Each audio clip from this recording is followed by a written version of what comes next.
আসসালামু আলাইকুম। প্রিয় দর্শক, অন্য মঞ্চের আলোচনায় আপনাদের সকলকে আমন্ত্রণ জানাচ্ছি। আজ আমাদের সঙ্গে আমন্ত্রিত অতিথি হিসেবে আছেন। নমস্কার বন্ধুরা। আহ অনেকদিন পর, মানে প্রায় দীর্ঘ 2.5 মাস পরে আপনাদের সামনে লাইভে আসছি। আজকে 21শে জুলাই ধর্মতলায় প্রোগ্রাম হয়েছে এবং সেই প্রোগ্রামে আপনারা জানেন আমি সারাদিন লাইভ করেছিলাম, ফলে বুঝতেই পারছেন যে আজকে দীর্ঘ প্রায় 2.5 মাস পর আমি যেমন লাইভে এসেছি, একই সাথে আজকে দীর্ঘ 2.5 মাস পর 21শে জুলাই, অর্থাৎ মমতা ব্যানার্জি বা তৃণমূল কংগ্রেস ক্ষমতা থেকে চলে যাওয়ার পর এই প্রথমবার 21শে জুলাই পালন হচ্ছে। অনেকে আশা করেছিল যে তৃণমূল কংগ্রেস শেষ, তৃণমূল কংগ্রেস ভেঙে গেছে, প্রচুর এমএলএ এমপি তারা কেউ বিজেপিতে গেছে, কেউ বিজেপি এবং তৃণমূলের মাঝামাঝি অবস্থানে একটা জায়গায় রয়েছে, ফলে তৃণমূল শেষ হয়ে গেছে, মমতা ব্যানার্জি নেমে। আমার নিজের বউ, মানে আমার নিজের স্ত্রী বলছিল মমতা ব্যানার্জি শেষ হয়ে গেছে, মমতা ব্যানার্জিকে শেষ করে দিয়েছে, তার দলের লোকেরা এমএলএ এমপিরা শেষ করে দিয়ে অনেকটা এরকমই চর্চা চলছিল বাজারে।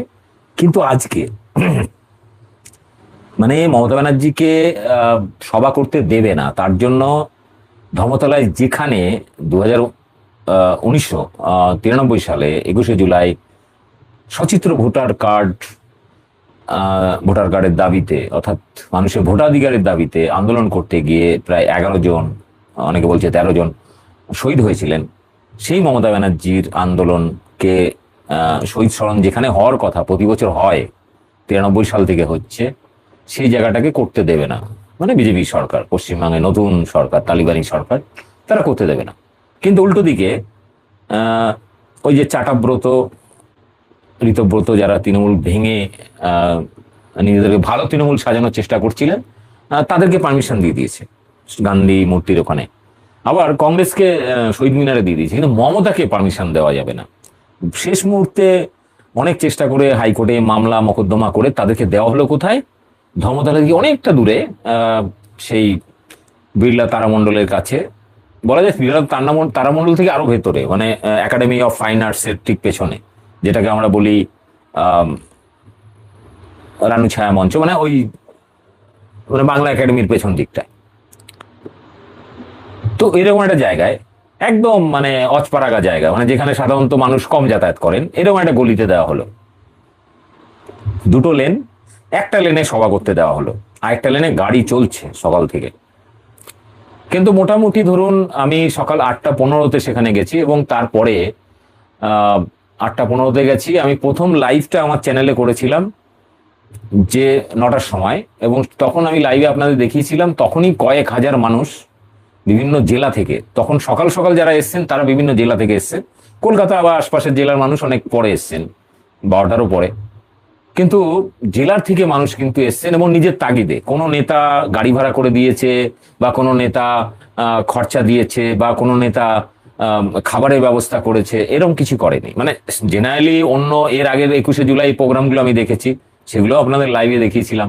সেখানে কিন্তু প্রতিটা নেতা তার নিজের কৃতিত্ব জাহির করতে গিয়ে, অনেক নেতারা কি করেন, গাদাগুচ্ছের বাস, গাদাগুচ্ছের লরি, খাবার দাবারের সরঞ্জাম ইত্যাদি নিয়ে একদম, মানে শহীদ অনুষ্ঠানটা, 21শে জুলাই অনুষ্ঠানটা অনেকটা পিকনিক বা স্পটে পরিণত হয়। আপনার এর আগে আমি ধর্মতলা দেখেছিলাম যে, যেমন এর আগের যে পরপর দুটো 21শে জুলাই, সেখানে আমি নিজে বিভিন্ন জেলা থেকে যারা এসেছেন তারা আমাকে ফোন করে ডেকেছেন, যারা আমার সাবস্ক্রাইবার বা দর্শক বা সহযোদ্ধা, তারা, দাদা আমরা 21শে জুলাই আসছি, আপনি কোথায় থাকবেন, দেখা করব, আমরা কিন্তু মাংস করব, আমরা কিন্তু একদম জ্যান্ত মুরগি নিয়ে যাচ্ছি, ওখানে কেটে রান্না করে খাওয়া দাওয়া হবে। মানে আমার 21শে জুলাই প্রোগ্রাম তো করবো, করার সঙ্গে সঙ্গে আমরা রান্না বান্না করে ওখানেই খাওয়া দাওয়া করবো।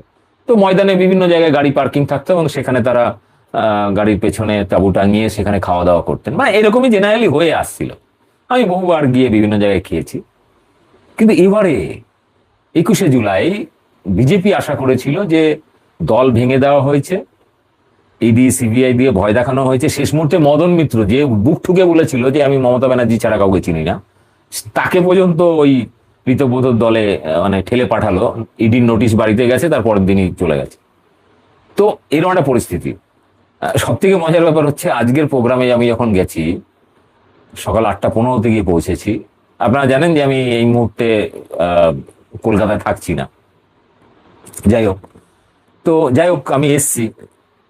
গতকাল রাতেই এসেছি এবং আজকের প্রোগ্রামের জন্যই এসেছিলাম, দেখার জন্য যে সত্যি কি মমতা ব্যানার্জিকে মানুষ ছুঁড়ে ফেলে দিয়েছে, সত্যি কি মানুষ বিজেপিকে আঁকড়ে ধরেছে, সত্যি কি মানুষ পরিবর্তন চেয়েছিল, না বিজেপি কেন্দ্রীয় বাহিনী, ইলেকশন কমিশন এবং তাদের চিটিংবাজি দিয়ে জোর করে এক প্রকার ক্ষমতা দখল করেছে।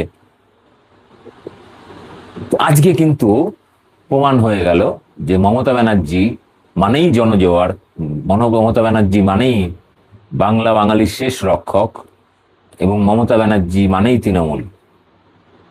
আমাদের খুব পরিচিত, আপনারা জানেন, রিজু দত্ত কদিন আগে পর্যন্ত, মানে যেই ভোটে চিটিংবাজি করে বিজেপি এলো এবং তারপরেই পরপর তৃণমূলের অনেক নেতাদের পেটে ব্যথা শুরু হলো। কেউ অভিষেকের বিরুদ্ধে উল্টাপাল্টা বলছেন, কেউ মমতার বিরুদ্ধে বলছেন, হ্যাঁ আমরা মমতার সঙ্গে কথা বলতে পারি না, অভিষেক বাবুগিরি দেখা ইত্যাদি নানা রকম, টাকা তোলা আমুক তামুক ইত্যাদি বিষয়। আজকের প্রোগ্রামে কিন্তু কোনো নেতাকে দেখা যায়নি। আজকে যারা ছিল তারা কর্মী বাহিনী। আপনাদের আগে বলেছিলাম যে নেতা বিক্রি হয় কিন্তু কর্মী বিক্রি হয় না, কারণ নেতা হয়তো একজন, কর্মী কিন্তু লাখো লাখো মানুষ, কোটি কোটি মানুষ। সেটা কিন্তু সম্ভব নয় কর্মীদের কেনা ওইভাবে। এক দুজন হয়তো কিনতে পারেন, কিন্তু লাখো লাখো কোটি কোটি কর্মীকে বা সমর্থককে বা মানুষের আবেগকে তো আপনি কিনতে পারবেন না। আজকে কিন্তু সেই প্রমাণটা দিয়েছে যে মমতা ব্যানার্জি মানেই তৃণমূল, আর তৃণমূল মানেই মমতা ব্যানার্জি। এবং এইরকমই পোস্ট, এই কথাটাই পোস্ট করেছে রিজু দত্ত, আমাদেরই পুরনো বন্ধু, তৃণমূলের একজন ন্যাশনাল স্পোক পারসন ছিল, এবং ক্ষমতা থেকে যাওয়ার পর অর্থাৎ 4 তারিখের রেজাল্টের পরে সে নানা রকম তৃণমূলের বিরুদ্ধে বা অভিষেকের বিরুদ্ধে বক্তব্য রাখছিল। আজকে সে পোস্ট করেছে ফেসবুকে, আমরা যখন এই প্রোগ্রামের শেষ দিকে প্রায় 3টের পরে পোস্ট করেছে যে আবার প্রমাণিত হলো মমতা মানেই তৃণমূল, তৃণমূল মানেই মমতা ব্যানার্জি। তো এরকম পোস্ট। বিষয়টা হচ্ছে যে আমি আবারও বলছি যে 21শে জুলাই প্রোগ্রামটা হতো আগে নেতারা গাড়ি ব্যবস্থা করতো বা নেতারাই বিভিন্ন লোকদের জড়ো করে তারপরে নিয়ে যেত সভায়। এবারে কিন্তু কোনো নেতার কোনো তার প্রয়োজন পড়েনি, এবার কিন্তু মানুষ নিজের তাগিদে গেছে। এবং যে জায়গাটায় প্রোগ্রামটা করার ব্যবস্থা করা হয়েছে সেখানে এতটাই ভিড় ছিল যে আমরা তো খবর করতে পারছিলাম না, মানে 12:30টার পর। আমি এক প্রকার 12:30টায় একটা লাইভ করতে গিয়েও লাইভটা মাঝপথে কেটে যায়, এবং আমি লাস্টে রীতিমতো ওই মানে অতটা চাপের মধ্যে লাস্টে ওই এলাকা থেকে বেরিয়ে যাই। মানে সভামঞ্চ থেকে প্রায় 500 মিটার 700 মিটার দূরে একটা ফাঁকা গলির মধ্যে গিয়ে সেখানে বসে পড়ি, এতটাই চাপ ছিল ভিড়ের। এবং পাশের লেনটা দিকে যখন বাসের পুলিশ ইচ্ছাকৃতভাবে ডিস্টার্ব করার জন্যই বাস জারি রেখেছিল, কিন্তু একটা সময় গিয়ে ভিড়টা এতটাই হয় যে বারণ করা সত্ত্বেও কিন্তু মানুষ পাশের লেনটাও ভর্তি হয়ে যায়। আপনারা যদি ওখানকার ওই উপরকার ফুটেজগুলো দেখতে চান তাহলে তৃণমূলের যে অফিসিয়াল পেজগুলো আছে, অভিষেক ব্যানার্জি, মমতা ব্যানার্জি বা অল ইন্ডিয়া তৃণমূল কংগ্রেসের, সেখানে দেখতে পারেন বা বিভিন্ন চ্যানেলে দেখতে পারেন যে সেখানে মানুষের ভিড়টা কিরকম ছিল। এবং আমি যে লাইভগুলো করেছি, আমি সকাল 9টায় যে লাইভটা করেছিলাম সেটা 2 লক্ষর বেশি মানুষ দেখেছে। বাকি লাইভগুলো তো প্রায় 50,000 1 লাখের কাছাকাছি ভিউজ হয়েছে। এবং তৃণমূল কংগ্রেসের বিভিন্ন পেজে মানে জাস্ট 1-2 ঘন্টার মধ্যে মিলিয়ন মিলিয়ন ভিউ গেছে, অর্থাৎ যারা আসতে পারেনি তারা বাড়ি বসে দেখছে। ফলে কি হয়েছে যে আজকের এই সভা এটা বুঝিয়ে দিয়েছে যে বিজেপির সঙ্গে মানুষের নেই। যে এই মুহূর্তে সংগঠন ভেঙে দেওয়া হয়েছে, এমএলএ এমপিদেরকে দল ভাঙিয়ে ভয় দেখিয়ে ইডি সিবিআই দেখিয়ে তাদেরকে তৃণমূল থেকে সরিয়ে দেওয়া হয়েছে, তারপরেও আজকের এই 21শে জুলাইয়ের সভা, বলা যায় ক্ষমতা থেকে চলে যাওয়ার 2.5 মাসের মাথায় প্রথম সভা। এটা দিল্লিতে যেমন ছাত্ররা ইতিহাস তৈরি করেছে, বাংলায় আজকে মমতা ব্যানার্জি এবং তার যারা কর্মী সমর্থক অনুগামী তারা ইতিহাস তৈরি করেছে। এবং আজকে যে অক্সিজেনটা দিয়েছে, এই অক্সিজেনে কিন্তু এতদিন ক্ষমতা থেকে চলে যাওয়ার পরে যেভাবে বিজেপির সন্ত্রাস, পুলিশ, কেন্দ্রীয় বাহিনী এবং বিজেপির ওই যে ডিম থেরাপি ইত্যাদি বা হেনস্থা করা, মারধর করা, যে একটা ভয়ের পরিবেশ তৈরি করেছিল, সেটা কিন্তু এবারে আর হবে না। এবার মমতা ব্যানার্জি ঘোষণা করেছে তিনি জেলায় জেলায় যাবেন এবং এরকম বড় বড় সমাবেশ করবেন, এবং আবার তৃণমূল কিন্তু মমতা ব্যানার্জি হাত ধরে, এবং এই যে এখনকার যে কর্মী বাহিনী তারাই নেতা হয়ে উঠবে। এবং অভিষেক ব্যানার্জি আজকে বড় একটা কথা বলেছেন যে যে সমস্ত নেতারা বিজেপির চমকানিতে ধমকানিতে বা সুবিধা পাওয়ার জন্য বিজেপিতে গেছে বা বিজেপির দালাল করতে গিয়ে কে ভেঙে বেরিয়ে গেছেন, তাদেরকে যদি দলে নেওয়া হয় তাহলে অভিষেক ব্যানার্জি বলে দিয়েছেন আমি নিজে পদত্যাগ করব তৃণমূল থেকে। এটা একটা বড় কথা বলেছেন। বিষয়টা হচ্ছে যে আজকের এই 21শে জুলাইয়ের প্রোগ্রাম নিয়ে আপনার কি মতামত কমেন্ট বক্সে অবশ্যই দেবেন। তবে আমার যেটুকু মনে হয়েছে সেটা কিন্তু আমি এটা বললাম। এবং এর সাথে সাথে আরেকটা জিনিস বুঝতে হবে যে কর্মী বাহিনীর এবং মমতা ব্যানার্জির এই দুটো মিলেই কিন্তু তৃণমূল। তৃণমূল মানে কোনো নেতা নয়। একটা জিনিস আপনারা বুঝতে হবে যে বিজেপিতে কিন্তু গোষ্ঠী তন্ত্র আছে, তৃণমূলে কিন্তু ওরকম গোষ্ঠীতন্ত্র নেই। তৃণমূলে একটাই গোষ্ঠী, সেটা হচ্ছে মমতা ব্যানার্জি। আমি সাপোজ একটা যুক্তির খাতিরে ধরছি, আজকে যদি হঠাৎ অভিষেক ব্যানার্জি ভাবে যে আমি তৃণমূল ভেঙে একটা নব্য তৃণমূল তৈরি করব, আধুনিক তৃণমূল তৈরি করব, আপনার কি মনে হয় সেটা সম্ভব? সম্ভব নয়। মমতা ব্যানার্জি ছাড়া তৃণমূল 1 বছরও টেকাতে পারবেন না অভিষেক ব্যানার্জি, কারণ সেই জায়গাটা এখনো তৈরি হয়নি। যদি দিল্লিতে বিজেপি ক্ষমতা থেকে চলে যায়, মমতা ব্যানার্জি কোনোভাবে দিল্লিতে বা অভিষেক ব্যানার্জি কোনোভাবে দিল্লিতে সেই নতুন সরকারে বসে বা জোট সরকারে বসে, তখন হয়তো একটা পরিবেশ তৈরি হতে পারে। কিন্তু বিজেপি থাকাকালীন অভিষেক ব্যানার্জি যদি তৃণমূলকে ভেঙে আবার নতুন কোনো তৃণমূল তৈরি করার বা মমতাকে বাদ দিয়ে তৃণমূল করার চেষ্টা করেন, সেটা বিজেপির লাভ এবং সেটা আত্মঘাতী ডিসিশন হবে। উল্টো দিকে বিজেপির ধরুন শুভেন্দু অধিকারী ধরুন যদি বিজেপিতে যোগ না দিয়ে নিজে একটা তৃণমূলের নতুন ভার্সন কিছু তৈরি করার চেষ্টা করতেন, তাহলে কিন্তু ঠিক এখনকার মতো এই যে চাটাব্রত যাদেরকে বলা হয়, ঋতব্রতপন্থী, আপনাদের ধারণা আছে ঋতব্রতর ওখানে কটা লোক হয়েছিল? মঞ্চে যে কটা বিধায়ক ছিল সে কটা দর্শক আসনে সে কটা লোক ছিল। আমি 2টো ভিডিও পোস্ট করেছি ঋতব্রতর সভার, অর্থাৎ দালালদের, বিজেপির দালালদের যে সভা, সেই সভার 2টো ভিডিও পোস্ট করেছি, আপনারা ভিডিওগুলো দেখে নেবেন।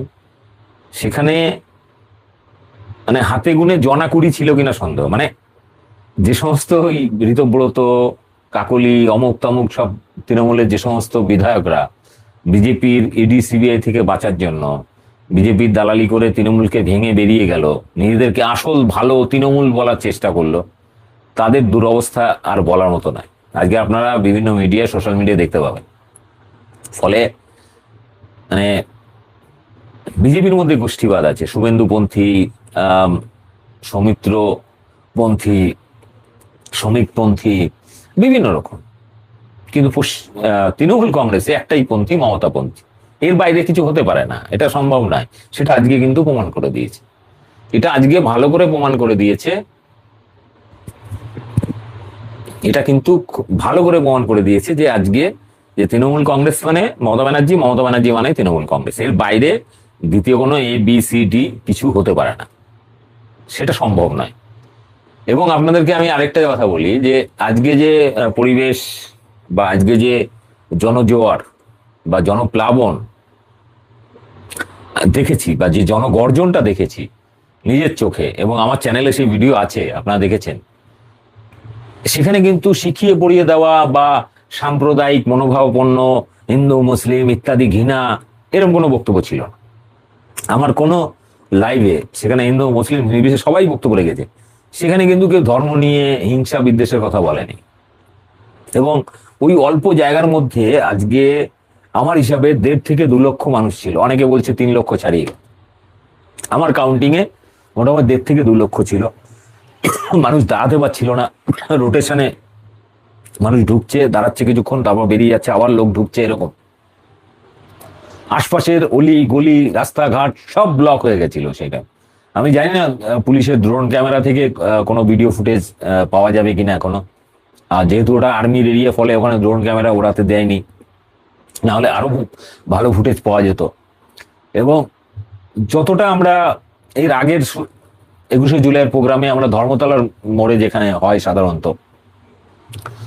ওই CSC ভবনের সামনে, সেখানে যেভাবে হয় আজকের ভিড়টা কিন্তু তার কম ছিল।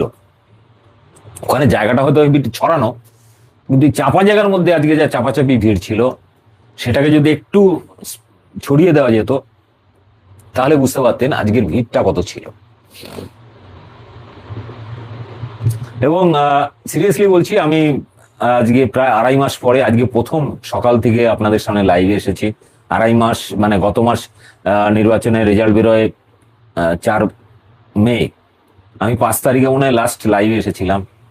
আজকে 21শে জুলাই, মে জুন জুলাই 2.5 মাস পর আজকে লাইভে এসেছি। সকাল থেকে লাইভে ছিলাম, আজকে রাতেও লাইভে এলাম। জানি না এরপরে আবার কবে লাইভে আসবো, কিন্তু আমি এর আগে প্রতিদিন ভিডিও ছাড়ছি। আপনারা চ্যানেলের অনেকে যারা, আমি রেকর্ডেড ভিডিও কিন্তু আমার চ্যানেলে ছাড়ছি না। আমার চ্যানেল যা হচ্ছে লাইভ সেকশনে গিয়ে আপনারা ভিডিওগুলো দেখতে পারেন। প্রতিদিনই ভিডিও থাকে, 2, 3, 4টে করে ভিডিও থাকে, আপনারা দেখতে পাবেন। আর আরেকটা কথা আপনাদের বলা হয়নি, আমি যেহেতু বাইরে আছি, ফলে এই মুহূর্তে প্রচুর খরচা হচ্ছে। মানে বাইরে আছি কারণ আমার নিজের সেফটির জন্য। কারণ আপনারা জানেন বিজেপি বিভিন্ন জায়গায় আমাদের মতো লোকেদেরকে হামলা করছে। আজকে যেমন প্রবীর বিশ্বাস এনকে ডিজিটালে আজকে ধর্মতলার প্রোগ্রামে আসার সময় বাড়ির গলি থেকে বেরিয়ে মেইন রোডে উঠেছে, সেখানেই কয়েকজন বিজেপির গুন্ডা তাকে রীতিমতো মারধর করেছে। আমার সঙ্গে কথা হয়েছে, দেখা হয়েছে, এবং হাত ছুলে গেছে, কোমরে চোট লেগেছে, পিঠে চোট ছুলে গেছে, রক্তাক্ত হয়েছে। আজকে মেট্রো স্টেশনে অল্প কয়েকটা ছেলে আসছিল, বিজেপির গুন্ডারা ধরে তাদেরকে খুব মারধর করেছে, তাদের সঙ্গে দেখা হলো। আমি এগুলো ভিডিওতে দেখাইনি। তো বিষয়টা হচ্ছে যে কোনো সময় আমার পুরো হতে পারে, এবং এই কারণে আমি নিজেকে সেফ রাখার জন্য, দীর্ঘকালীন একটা লড়াইয়ের প্রস্তুতির জন্য আমি নিজেকে সেফ রাখার চেষ্টা করছি। ফলে আমি বাড়িতে থাকছি না, বাইরে থাকতে হচ্ছে, প্রচুর খরচা হচ্ছে। লাস্ট 3 মাসে আপনাদের কাছে আমি ডোনেশনের কোনো ব্যবস্থাই চাইনি। মানে আমাদেরকে মোটামুটি আমাকে প্রতি মাসে অনেকে আছে বাধা ধরা ডোনেশন পাঠাতেন, হ্যাঁ, 50, 100, 200, 500, 1000 এরকম ডোনেশন পাঠাতেন। তো যে ডোনেশন পাঠান তাতে আমার একটা মোটামুটি এই যে বিভিন্ন প্রোগ্রাম কভারেজ, ঘোরাঘুরি খরচাটা উঠে আসতো। লাস্ট 2.5 মাস ধরে আপনাদের মানসিকভাবে ভেঙে পড়েছেন অনেকেই, আমাদের অবস্থা তাই, কিন্তু তাও লড়াইটা চালিয়ে যাচ্ছি। কিন্তু আজকে যে অক্সিজেন মমতা ব্যানার্জি দিয়েছে, তৃণমূল কর্মীদের মধ্যে যে অক্সিজেন আজকে সঞ্চার হয়েছে, মমতা ব্যানার্জি বলেছেন যে এবার জেলায় জেলায় প্রোগ্রাম করবেন। ফলে আগামী কয়েক মাসের মধ্যে পরিস্থিতি পাল্টে যাবে, আর ভয় থাকবে না। এবার তৃণমূল কর্মীরা তার নিজের নিজের এলাকায় সংঘবদ্ধ হবে। আর বিজেপির লোক তো হাতে গোনা, বিজেপির এই গুন্ডা মস্তান ডিম থেরাপি দিয়ে বেড়ায়, হেনস্থা করছে, হাতে গোনা লোক। তৃণমূলের তো লাখো লাখো সৈনিক, লাখো লাখো সমর্থক, লাখো লাখো যোদ্ধা। ফলে 50-100 লোক যদি জড়ো হয়, 2-4টে ওই ডিম ছোড়াছুড়িতে ভয়ে পালিয়ে যাবে, ওদেরকে চাপড়াতে হবে না, থাবড়াতে হবে না, এমনি পালিয়ে যাবে। ফলে আগামী 2-1 মাসের মধ্যে পরিস্থিতি পাল্টে যাবে। তো আপনাদেরকে অনুরোধ করব যে ডোনেশনটা নিয়মিত দিয়ে যান, তাহলে আমার একটু সুবিধা হয়, কারণ আমাকে বাইরে থাকতে হচ্ছে। ঠিক আছে, ওইটা বললাম এই কারণ একটু চাপ আছে, বুঝতেই পারছেন। আমার ফোন নাম্বার তো আপনারা জানেন, ওতে ফোন পে করলেই হবে, 9331331333, 933-133-1333। তো এই নাম্বারে আপনারা ফোন পে করতে পারেন, যা অ্যামাউন্ট পারেন। এবার দ্বিতীয়ত হচ্ছে লড়াইটা হচ্ছে, দেখুন আমি বিজেপি বিরোধী মানুষ, কারণ বিজেপি হচ্ছে ভারতবর্ষের একমাত্র দল যারা সংবিধান মানে না, যারা সম্প্রীতি মানে না, যারা গণতন্ত্র মানে না, যারা যে কোনো সমালোচনা, প্রতিবাদী মানুষকে দেশদ্রোহী তকমা দেয়, যারা ব্রিটিশদের দালালি করত, যারা এই মুহূর্তে বিজেপি সমালোচনা করলেই যাদের উপর হামলা করে, মানে এরকম বিজেপিকে, মানে এরকম ফ্যাসিস্ট, সাম্প্রদায়িক, হিংস্র বিজেপি যতক্ষণ ভারতবর্ষে থাকবে, ততক্ষণ ভারতবর্ষের উন্নতি তো সম্ভব নয়, বরং আভ্যন্তরীণ ভাবে দেশের মানুষকে নিজেদের মধ্যে গৃহযুদ্ধ লাগিয়ে দেবে, এবং নিজেরা মারামারি করে মরবে। এর জন্য বহিঃশত্রু, এর জন্য পাকিস্তান বা অন্য কোনো দেশের প্রয়োজন পড়বে না। অর্থাৎ বিজেপি RSS বলা যায় যে বিদেশি শক্তির থেকে আরো খতরনাক নিজের দেশের মানুষের জন্য। এটা আপনি ইতিহাস ঘাটলেই দেখতে পাবেন। এরা দেশের, মানে বিজেপি RSS এর ক্ষমতা নেই, RSS এর তো লেটেল বাহিনী আছে, তাদেরকে অস্ত্র ট্রেনিং দেওয়া হয়। আচ্ছা, তারা কখনো ব্রিটিশের বিরুদ্ধে অস্ত্র ব্যবহার করেছে বা ব্রিটিশের বিরুদ্ধে লড়াই করেনি? তারা পাকিস্তানে গিয়ে পাকিস্তানি জঙ্গিদেরকে হামলা করেনি? তারা কখনো মানে এমন কিছু করেছে যে এই যে RSS নিজেদেরকে স্বয়ংসেবক বলে, নিজেদেরকে রাষ্ট্রবাদী, নিজেদের দেশভক্তির জিগির তোলে, এরা কখনো এমন কোনো কাজ করেছে যেটার থেকে সত্যি মনে হয় যে এরা দেশের জন্য ভাবছে বা দেশের মানুষের জন্য ভাবছে বা দেশ রক্ষার কথা বলছে? না। বিজেপি গর্ব করে বলে তাদের নাকি 2 কোটির বেশি স্বয়ংসেবক। তাহলে ভাই, আমাদের ঘরের যারা বর্ডারে রয়েছেন বা বিভিন্ন সুরক্ষার কাজে রয়েছেন, জীবন বাজি রেখে তাদেরকে বাড়ি পাঠিয়ে দিন, সব আরএসএস এর লোকেদেরকে সেখানে পোস্টিং করে দিন, তাহলে বোঝা যাবে কতটা দেশভক্তি আছে। কিন্তু আমাদের ভারতবর্ষে বিগত কয়েক বছরে যত পাকিস্তানি এজেন্ট ধরা পড়েছে তার 90%-এর বেশি, 90%-এর বেশি, আমি দায়িত্ব নিয়ে বলছি, 90%-এর বেশি আরএসএস বিজেপির সদস্য, নেতা, বেশিরভাগই হিন্দু। আমি লাস্টে বললাম হিন্দু, মুসলিম খুব কম ধরা পড়েছে। কিন্তু যেগুলো মুসলিমকে পাকিস্তানি এজেন্ট হিসেবে বলা হয়েছে, দীর্ঘদিন কেসকামারি পরে প্রমাণ হয়েছে যে এগুলো মিথ্যা ফাঁসানো হয়েছে, কিন্তু বেশিরভাগ ক্ষেত্রে প্রমাণ হয়েছে। আপনারা দেখেছেন এর আগে বহু উদাহরণ, এর আগে প্রচুর ভিডিও আছে আমার এখানে তথ্য প্রমাণ দিয়ে, আপনারা এমনি যে বিশ্বাস নয় গুগল করুন না, যে ভারতবর্ষে এখনো পর্যন্ত আইএসআই চর বা পাকিস্তানি গুপ্তচর হিসেবে যারা ধরা পড়েছে তাদের মধ্যে কতজন হিন্দু কতজন মুসলিম, একটু গুগলে সার্চ ফার্চ করুন, এনসিআরবি ডেটা থেকে বিভিন্ন ক্রাইম রিপোর্ট দেখুন, আপনারা পেয়ে যাবেন, মিলে যাবে। বিজেপি হচ্ছে নিজের দেশকে নিজের দেশের ভেতরের থেকে শেষ করা। ব্রিটিশ আমলে ইংরেজদের হয়ে আরএসএস বিপ্লবীদের ধরিয়ে দিত, অন্তর্ঘাতমূলক কাজ করত, ঠিক একই কাজটা তারা এখনো করছে, এখনো তারা সেটাই করছে। আমরা বারবার বলেছিলাম বাংলা বাঙালিকে শেষ করার জন্য বিজেপি আরএসএস হাত ধুয়ে পড়েছে, কারণ এই বাংলা দেশ স্বাধীন করেছে, সেটা বিজেপি আরএসএস এর চোখে অপরাধ। এই বাংলা আম্বেদকরকে ভোটে জিতিয়ে গণপরিষদে পাঠিয়েছিল, যার জন্য সংবিধান তৈরি হয়েছে, সেকুলার দেশের জন্য সেকুলার সংবিধান। সেই কারণে বিজেপি আরএসএস বাঙালি সহ্য করতে পারে না, এবং এই কারণে বাংলাকে ভেঙে টুকরো করেছিল, যাতে করে বাঙালি অর্থনৈতিকভাবে ভেঙে পড়ে এবং বাঙালি এমএলএ এমপি সিট কম হয়। আজকে বাংলাদেশ থেকে শুরু করে অখণ্ড বাংলা যদি থাকতো, তাহলে এই উত্তরপ্রদেশের থেকে বেশি, প্রায় 120টা বেশি এমএলএ, 120টার বেশি এমএলএ, সরি এমপি, সাংসদ শুধু অখণ্ড বাংলা থেকে যেত এবং দিল্লিকে কন্ট্রোল করতো বাংলা, এবং এই বাংলা থেকে সব থেকে বেশি এমএলএ বাংলা থেকেই হতো। কিন্তু বাংলাটাকে ভেঙে টুকরো করে দিয়ে বাংলা বাঙালির অর্থনৈতিকভাবে কোমর ভেঙে দিয়েছে, এবং এই বাংলা ভাগের পেছনে মারওয়াড়ি গুজরাটি পুঁজিপতিদের একটা বড় হাত আছে। আপনার ইতিহাস ঘাটলে দেখবেন যে এই শ্যামাপ্রসাদকে কারা হেল্প করেছিল বাংলা ভাগ করার জন্য, এবং কেন ভাগ করেছিল, এবং অর্থনৈতিক কারণটা কি। বাংলা ভাগের অর্থনৈতিক কারণ যদি আপনি গুগলে সার্চ করেন, তাহলে ঐতিহাসিক তথ্য আপনাকে দিয়ে দেবে এই বাংলাকে ভাগ করার পেছনে আরএসএস এর বা শ্যামাপ্রসাদের ভূমিকা কি ছিল। অর্থাৎ আরএসএস বিজেপি এই যেমন ধরুন বাংলাদেশের সাথে সম্পর্ক খারাপ করার পর আমরা দেখলাম যে বাংলাদেশে তারা এক্সপোর্ট ইম্পোর্ট করতো, মাঝারি মাপের ব্যবসায়ী যারা ছোট ছোট ব্যবসায়ী, তাদের ব্যবসা বন্ধ হয়ে গেছে। কিন্তু বাংলাদেশে এখন বিদ্যুৎ থেকে শুরু করে চাল ডাল আলু সবকিছু আদানি আম্বানি সব সাপ্লাই করছে, মানে এখন বাকি ব্যবসায়ীদের শেষ করে দেওয়া হয়েছে। তো এরকমই ব্যবস্থা আর কি। যাই হোক, ফলে বাঙালিকে বাঁচাতে গেলে, দেশকে বাঁচাতে গেলে বিজেপিকে আরএসএস কে একদম শেষ করে দিতে হবে, তাছাড়া বাংলার মানুষ, দেশের মানুষ শান্তিতে থাকবে না। আপনারা একটা জিনিস বলুন না, আজকে 2.5 মাস হয়ে গেছে, পশ্চিমবাংলায় কজনকে চাকরি দিয়েছে? যায়নি। 2.5 কোটি বেশি মহিলারা আগে লক্ষ্মী ভান্ডার পেত, সেটাকে মানে বাদ দিতে দিতে, এমনকি যারা প্রথম মাসে পেয়েছে অন্নপূর্ণা ভান্ডার, তাদের আবার পরের মাসে পায়নি। চারিদিকে অবরোধ হচ্ছে, অশান্তি, মহিলাদের ঘরে ঘরে অশান্তি লেগে আছে, এবং 2.5 কোটির মধ্যে 1.5 কোটি লোককে এমনি বাদ দিয়ে, মহিলাদের বাদ দিয়ে দিয়েছে। এরকমই ধাপে ধাপে সব বাদ দেওয়া হচ্ছে। স্বাস্থ্যসাথীর কার্ডে 5 লক্ষ টাকা পর্যন্ত চিকিৎসা হচ্ছিল আরামসে, কোনো প্রবলেম নেই। সেখানে আয়ুষ্মান ভারত এনে মানুষকে দেখাতে চাইলে দেখো কেন্দ্রীয় আইনে এসছে, এবার আর কোনো সমস্যা হবে না, কিন্তু বাস্তবে আয়ুষ্মান কার্ডের 12 লক্ষ কোটি টাকার বেশি বিভিন্ন হসপিটালে টাকা বাকি, কেন্দ্র সরকার পেমেন্ট করছে না বিভিন্ন রাজ্যে, সেখানে private nursing home Ayushman Bharat card নিচ্ছে না। কি বলা যাবে? যাই হোক, বিষয়টা হচ্ছে যে আজকে মমতা ব্যানার্জির যে অক্সিজেন 21শে জুলাই মঞ্চ থেকে দিলেন, এবং কর্মীরা নেতা ছাড়া, খাবার ছাড়া, গাড়ি ঘোড়া ছাড়া নিজের তাগিদে যারা এলেন, এবং যে পরিমাণে এলেন এবং যে জোশ আমরা দেখলাম আজকে সারাদিন, তাতে প্রমাণ হয়ে গেছে যে বিজেপি 2026-এ যে ক্ষমতায় সেটা চিনিংবাজি করে এসেছে। এখানে মানুষের রায় ছিল না, কেন্দ্রীয় বাহিনীকে ব্যবহার করে, ইলেকশন কমিশনকে ব্যবহার করে চিটিংবাজি করে ক্ষমতায় এসেছে। এখনো চ্যালেঞ্জ করে বলছি, যদি ইভিএম বাদ দিয়ে ব্যালটে ভোট হয়, বিজেপি গোহরা হারবে। এখনো বলছি, বিজেপি ইভিএম বাদ দিয়ে শুধুমাত্র ব্যালটে ভোট হয়, তাহলে গোহারা করবে। কিংবা এমন কোনো ডিজিটাল মাধ্যম যেখানে কারচুপি করার, গণনা করার কোনো ঝামেলা নেই, সঙ্গে সঙ্গে কাউন্টিং হবে। প্রথমে বায়োমেট্রিক এবং চোখের রেটিনা স্ক্যানার স্ক্যান করবে, বোতাম টিপবে, সঙ্গে সঙ্গে কাউন্টিং হবে কে কটা ভোট পেল, যেমন আমরা বিভিন্ন জায়গায় এন্ট্রি করি। তো বিষয়টা হচ্ছে যে বিজেপি নির্বাচন ব্যবস্থাটাকে ধ্বংস করতে চাইছে, এবং একটা সময় গিয়ে রাজতন্ত্র প্রতিষ্ঠা করতে চাইছে, এবং তারাই ঠিক করবে যে মোদী হবে না অমিত শাহ হবে না যোগী হবে, কেউ একজন ওদের মধ্যে থেকে কাউকে একজনকে ঠিক করবে।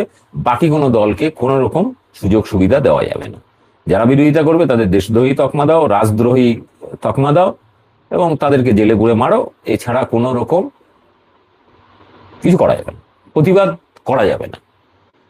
ঠিক আছে, ফলে এরকম একটা অবস্থা। ব্যাপারটা হচ্ছে, মানুষ যখন একবার গণতন্ত্রের স্বাদ পেয়ে গেছে, এখন যদি রাজতন্ত্র প্রতিষ্ঠা করার চেষ্টা করে, মানে মানুষ কি হয়, মানুষ সবসময় চায় উন্নত পরিষেবা, কিন্তু বিজেপি সবসময় চায় পেছন দিকে। ফলে এখনকার দিনে, আজ থেকে প্রায় 1000 বছর পেছনে যদি মানুষকে নিয়ে যাওয়া হয় সেই সময়কার শাসন ব্যবস্থায়, আপনার কি মনে হয় যারা একবার গণতন্ত্রের স্বাদ পেয়েছে সেই লোকটা কি এখন রাজতন্ত্র মেনে নেবে? মেনে নেবে না। আজ না হোক কাল মানুষ প্রতিবাদ করবে। সব থেকে অবাক লাগে, সজল ঘোষ একটা কথা দেখলাম খুব বলছে যে ছাত্ররা আন্দোলন করছে দিল্লিতে, হ্যাঁ কয়েকজন ছাত্র মারা গেছে, 20 জন 21 জন, তো কি হয়েছে? প্রত্যেক বছর মাধ্যমিকে তো প্রচুর ফেল করলে প্রচুর ছাত্র মারা যায়। এবার কোথায় মাধ্যমিক আর কোথায় নিট পরীক্ষা, ডাক্তারি পরীক্ষা, এন্ট্রান্স পরীক্ষা, সেখানে দুর্নীতি হয়েছে। সেখানে পুরো মানে ন্যাশনাল টেস্টিং এজেন্সি এনটিএ, এবং সেখানে ধর্মেন্দ্র প্রধান কেন্দ্রীয় শিক্ষামন্ত্রী থেকে শুরু করে একটা পুরো সিস্টেম করাপশন, 30 লক্ষ টাকা করে বিক্রি হয়েছে। মানে প্রশ্নপত্র ফাঁস হয়েছে বারবার, একবার না 89 বার ফাঁস হয়েছে। সেখানে বারবার এই দুর্নীতি হচ্ছে, একবার দুবার নয়, 89 বার হয়েছে দুর্নীতি। তারপরেও শিক্ষামন্ত্রী পদত্যাগ করবেন না, প্রধানমন্ত্রী কৈফিয়ত জারি করবেন না, সাংবাদিক সম্মেলন করবেন না। এত স্টুডেন্ট মারা যাওয়ার পরেও, কারণ একটা ডাক্তারি পরীক্ষার জন্য প্রস্তুতি নিতে কম করে 2 থেকে 3 বছর লাগে, এবং অতটা মানসিক চাপ নিয়ে পরীক্ষা দিতে হয়। প্রায় 24-25 লক্ষ স্টুডেন্ট এই পরীক্ষাটা দেয়, এবং তার মধ্যে র্যাঙ্ক করতে হবে। এতটা প্রেশার, এটা আতিপাতি কোনো পরীক্ষা নয়। সেইটাকে বলছে যে প্রত্যেক বছর মাধ্যমিকে, সজল ঘোষ বলছে, এবং এই একই যুক্তি বিভিন্ন জায়গায়। আবার রাম মন্দিরের চুরি নিয়ে বলছে, হ্যাঁ তুমি কি দান দিয়েছো, ভক্তরা দিয়েছে, ভক্তরা বুঝবে। অর্থাৎ অন্ধ ভক্তদের পেছন মারলেও কোনো কষ্ট নেই। মানে হিন্দু যদি হিন্দুদের গান মারে ধর্মের নামে, তাহলে তার কষ্ট নেই। বিজেপি হিন্দুত্বের কথা বলে হিন্দুদের গান মারলে তাদের কোনো সমস্যা নেই। কিন্তু তুমি প্রশ্ন করছো কেন? হিন্দুরা বুঝে নেবে তুমি কি হিন্দু নাকি। মানে আমি প্রশ্ন করলে আমি আর হিন্দু থাকছি না। ঠিক, মানে এরকম একটা ব্যবস্থা। একজন লিখেছে মুক্তার খান, দাদা বিপ আর পাবো? কেন ভাই, বিপ ছাড়া কি আর খাবার নাই? আমি তো বিপ খেতে পাচ্ছি না। হ্যাঁ এখনো দোকান পাওয়া যায়, বিভিন্ন জায়গায় পাওয়া যায়, এবং সেগুলো তোমার যারা লিগাল পিলখানা রয়েছে সেখান থেকে যেগুলো এক্সপোর্ট ইম্পোর্ট হয়, বিভিন্ন মানে দোকানে সাপ্লাই হয়, সেগুলো রয়েছে। আচ্ছা, আপনি পাওয়া যায়। এমনি লোকালে যেগুলো দোকানপাট আগে কেটে কেটে ঝুলিয়ে বিক্রি হতো, সেগুলো কিছু কিছু যাদের লাইসেন্স নেই তাদের সমস্যা হচ্ছে। যাই হোক, আর সেকেন্ড হচ্ছে যে আজকের মমতা ব্যানার্জির এই সভা নিয়ে আপনার কি মত, অবশ্যই কমেন্ট বক্সে জানাবেন।